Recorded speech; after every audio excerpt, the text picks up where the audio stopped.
তো আজকে আমি আপনাদেরকে আমার 5 বছরের অর্থাৎ 5 নয় 6 বছর হতে চলেছে তারই কম্পিটিটিভ জীবনে যে পড়া, তো তারই কিছু অভিজ্ঞতা আজকে আপনাদেরকে শেয়ার করব। যে আমরা কোন কোন জায়গায় ভুল করি এবং তার জন্য পরবর্তীতে পস্তাই, এবং ভুলটা আবারও বারবার করি, এবং যারা কম্পিটিটিভ পড়া শুরু করে তারাও সেই ভুলটা করে। তো সেই বিষয়ের এই ভিডিওটি, যেহেতু আমি ভুলগুলো করে এসেছি, তো যাতে যারা নতুন কম্পিটিটিভ শুরু করছে তারা যাতে সেই ভুলগুলো না করে, তার জন্য এই সংক্ষিপ্ত ভিডিওটি। তো যারা আমাকে ফলো করে এবং যারা আমাদের সাবস্ক্রাইবার, তাদেরকেও আমি টিপস দেবো কিছু, এবং আমার মনে হয় যে এই টিপসগুলো বেস্ট। তার কারণ এই ভুলগুলো যদি আমি না করতাম আজকে হয়তো অন্য কিছু হতো। তো প্রথমত আমি শুরু করি যে পুরো 5টা বছর যে অভিজ্ঞতাগুলো আমার এসছে।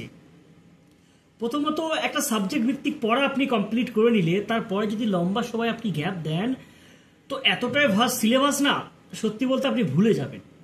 আর বিশেষ করে কারেন্ট অ্যাফেয়ার্স তো বাড়তেই থাকে, দিনের পর দিন কারেন্ট অ্যাফেয়ার্স এতটাই বাড়তে থাকে যে এটা একটি খুবই হার্ড টাফ। দ্বিতীয়ত আমি বলবো যে আমরা সব থেকে অ্যাসপিরেন্ট লাইফে যে ভুলটা করি সেটা হলো যে আমরা যে কোনো একটা এক্সাম ফোকাস করি না। অর্থাৎ আমরা কম্পিটিটিভ পড়ছি, আমরা মনে করি যে GK, GS, reasoning, English, math এই 4টে আমি করছি মানে আমি সমস্ত এক্সাম দেবো। এসএসসি হোক, এনটিপিসি হোক, স্টেট এক্সাম হোক বা রেলের হোক, যে কোনো এক্সাম দেবো। কিন্তু এটা আমাদের একটা বড় ভুল। আমি মনে করি যে পিএসসি বা পাবলিক সার্ভিস কমিশন যেটা স্টেট ওয়াইজ হয় সেই পরীক্ষা এবং এসএসসি স্টাফ সিলেকশন কমিশনের এই পরীক্ষা দুটো সম্পূর্ণ ভিন্ন। তো দুটোর জন্য সেপারেট প্রস্তুতি নিতে হয়। কারণ যারা সাধারণত এমটিএস, সিজিএল পরীক্ষা দেয় তারা দেখেছে সেখানে হিস্ট্রি, জিওগ্রাফি, সায়েন্স থেকে যেরকম কোশ্চেন আসে, কিন্তু স্টেট যে এক্সামগুলো নেয় সেখানে ভিন্ন কোশ্চেন আসে। তো প্রথমে আপনাদেরকে সিলেক্ট করতে হবে যে আপনারা কোন এক্সামটা দেবেন। যে কোনো একটা এক্সাম চুজ করুন। যদি সিজিএল দেবেন তো শুধু সিজিএল এর জন্য পড়ুন, এবছর হচ্ছে না, পরের বছর হচ্ছে না। তো এরকম আমার মনে হয় যে কোনো একটা এক্সামকেই ফোকাস করা উচিত। বিভিন্ন রকম এক্সামকে ফোকাস না করাটাই বেস্ট। কারণ এতে আপনি হয়তো এরকম দেখছেন যে 2 মাস পরে এমটিএস এর ভ্যাকান্সি বেরোচ্ছে, আপনি এমটিএস এর জন্য প্রস্তুতি নিচ্ছেন।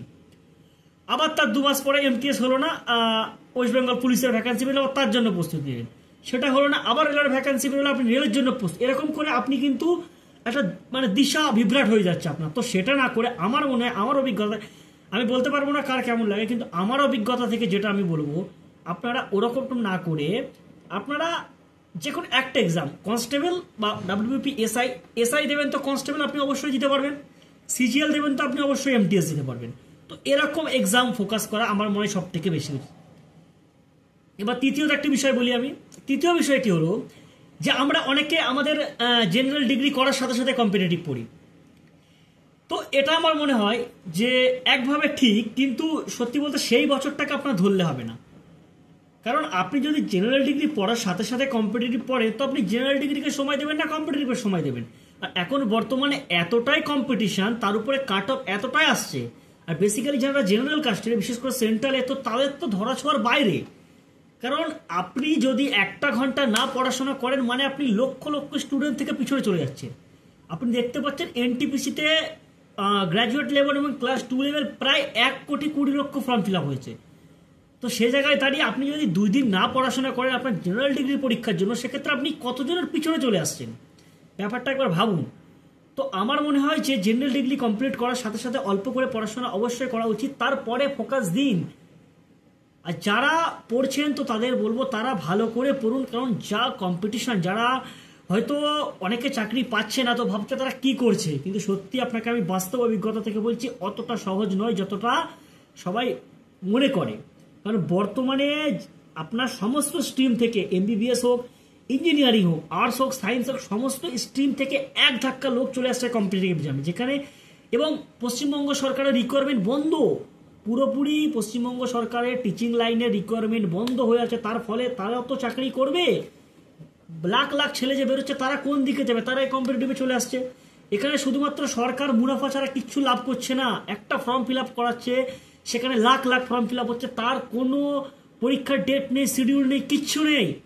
শুধুমাত্র লাখ লাখ টাকা দিয়ে ফর্ম ফিল আপ করা এবং সেটাকে ফেলে রেখে দেওয়ার, প্রত্যেক বছর কম কম ভ্যাকান্সি দিচ্ছে যাতে মানুষ ফর্ম ফিল আপ করতে পারে। এটা তো রেলের চালাকি একটা, তাই না? এত 19-এর পরে 25-এ ভ্যাকান্সি আসছে, সেখানে মাত্র এনটিপিসিতে 12,000 ভ্যাকান্সি।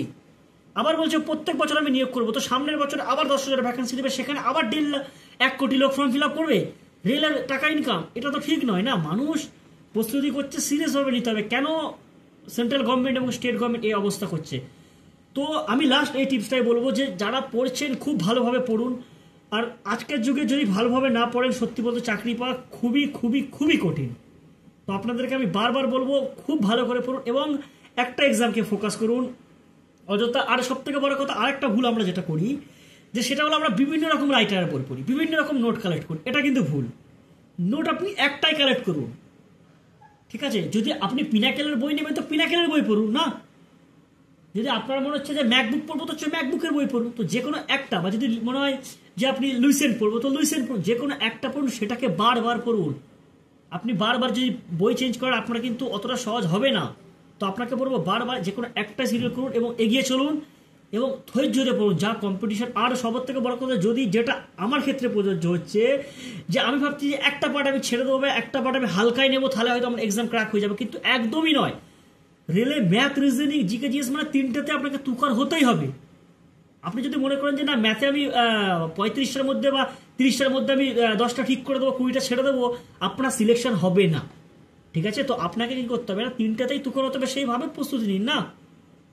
আমি এই ভুলটা করেছি, আপনারা এই ভুলটা করবেন।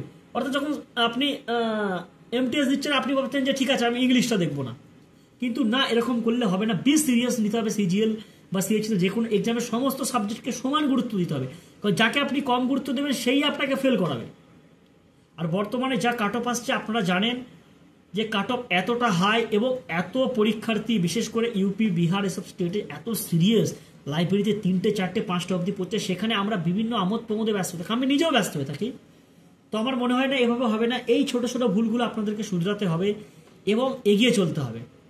এগিয়ে চললে আপনি অবশ্যই সাকসেস পাবেন। হয়তো আমি কিছু কথা বলে ফেলেছি, খারাপ লাগতে পারে, কিন্তু বিশ্বাস করুন এভাবে চলুন, দেখবেন অবশ্যই আপনি সাকসেস পাবেন। আজকের ভিডিওটা এতটাই, পরে আবার কোনো একটা ভিডিও নিয়ে আসবো। যেহেতু এখন আমার টার্গেট এনটিপিসি এবং গ্রুপ ডি, তো তারই প্রস্তুতি চলছে। একদিন আপনাকে একটা স্টাডি ব্লগ নিয়ে পোস্ট করব। এতটা আজকের ভিডিওটা, চলুন টাটা।